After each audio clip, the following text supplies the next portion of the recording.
Hey there people, this is your Francois. அதே வேலை செய்கிற எபிசோட நின்றுட்டு இருக்கோம். ரேண்டம் பிரான்ஸோட எபிசோட் 3ல இருக்கும். இன்னைக்கு வந்து பார்த்தீங்கன்னா நம்ம ஒரு ரொம்ப இம்பார்ட்டண்டான ஒரு டாபிக் பற்றி தான் பேச போகிறோம். It's not just ranting anymore. இனிமேல் வந்து பார்த்தீங்கன்னா நம்ம நார்மல் பொலமெல்ஸ்லாம் மாதிரி இல்லாமல் ஒரு மாதிரி அப்பப்போ இந்த மாதிரி கருத்தும் சொல்லி பேச போகிறோம். இன்னைக்கு ஏன்டா கருத்து அப்படின்னு கேட்டிங்கன்னா, there is this one girl. நான் லாஸ்ட் வீக் ஒரு மாதிரி ரொம்ப ஆஃபாக உட்காந்துருக்கும் போது she came to me like I went to her. நம்ம இன்னும் புலம்பிட்டு இருந்தா அந்த டைமில் வந்து அவங்க சொன்னாங்க, டிட் யூ நோட் சம்திங் அப்படின்ட்டு.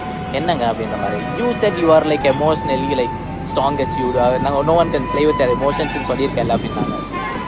ஆமாம் சொல்லியிருக்கேன் அப்படின்னா சொன்னதுக்கு அவங்க சொன்னாங்க இந்த மாதிரி, ஆனால் did you notice that someone is controlling your emotions அப்படின்னா. எனக்கு புரியலம்மா, என்ன சொல்ல வரீங்க, எனக்கு how can someone control my emotions அப்படின்றப்போ நான் பேசிட்டு இருக்கோம். அவங்க சொன்னாங்க இந்த மாதிரி, see someone is like doing something and அது ஒன்று ஹர்ட் ஆகுது எமோஷனல் ஆகிட்டு அப்படின்ற மாதிரி. It's not you who is controlling your emotions.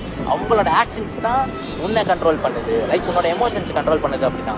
நான் ஒரு செகண்ட் ஆக்சுவலி அப்படியே பிளாங்க் ஆகிட்டு, என்னடா நடக்குது, வாட் இஸ் திஸ் ஆக்சுவலி. ஆமாம்ல, இந்த ஒரு சைடில் நம்ம யோசிக்கவே இல்லை அப்படின்ற மாதிரி தான் நான் யோசிச்சுட்டு இருந்தேன். Yeah that actually hit heart. இந்த மாதிரி அந்த கண்ட்ரோலிங் சைடில் நம்ம இல்லை, ஆப்போசிட்டில் நம்ம என்ன பண்ணுறாங்கன்றது பார்த்து தான் நம்ம இன்ஃப்ளூயன்ஸ் ஆகிறோம், அதை வச்சு தான் நம்ம எமோஷனல் ஆகிறோம் அப்படின்றப்போ it's them who is controlling, it's not us controlling our emotions அப்படின்றப்போ தட் வாவ் என்னங்க இந்த மாதிரி சொல்லிட்டீங்க, டக்குன்னு எனக்கு ஒரு மாதிரி என்ன சொல்கிறது என்ன பண்ணுறதுன்னு தெரியல அப்படின்றப்போ தேர் வாஸ் ஒரு ஸ்பான்டேனியஸான ஒரு எமோஷனல் ஸ்விட்ச், ஒரு எமோஷனல் ட்ரிப்ட் இருந்துச்சு. ஆமாம் கரெக்ட் தான். நம்ம ஏன் like why others should control my emotions, ஒரு ஹாப்பியோ சேடோ லைக் என்ன ஒரு வைப்பாக இருந்தாலும் it's us who should decide who care அப்படின்ற மாதிரி இருக்கும்ல. So it was really fantastic. Actually அந்த ஃப்ரெண்ட் வேறு யாருமே கிடையாது, இட்ஸ் மதுமிதா ஃப்ரான்சிஸ், என்னுடைய ஆஃபீஸ் கொலீக் தான்.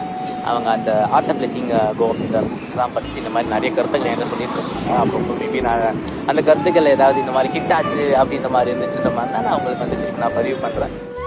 ரேண்டம் பிரான்ஸை வந்து ஒரு கான்சிக்யூட்டிவான ஒரு சீரீஸாக பில்ட் பண்ணலான்னு இருக்கேன். லைக் ஈச் மண்டே நைட்டு வந்து எபிசோட்ஸ் ரிலீஸ் பண்ணுற மாதிரி இருக்கும். It's not always ranting. இதுக்கு மேலே வந்து லைக் தாட்ஸ் வேணும், ரேண்டன் ரொம்ப கண்டிப்பாக ஷார்ட் வீடியோ ஆகும், லைக் தாட்ஸ் அப்படின்ற லாங்காக இருக்கும். ஸோ நம்ம இதுக்குமே வந்து நம்ம ஸ்டோரியில் it's going to be reels. So support பண்ணுங்கள் கைஸ். இட்ஸ் ஸ்மால் இனிஷியேட்டிவ், சும்மா பண்ணலாம் அப்படின்ற மாதிரி இருக்கிறேன். So it's random rants episode 3. நம்ம இதோட இந்த எபிசோட வந்து முடிச்சுக்கலாம். So till then it's Francois who's signing off. Cheers guys.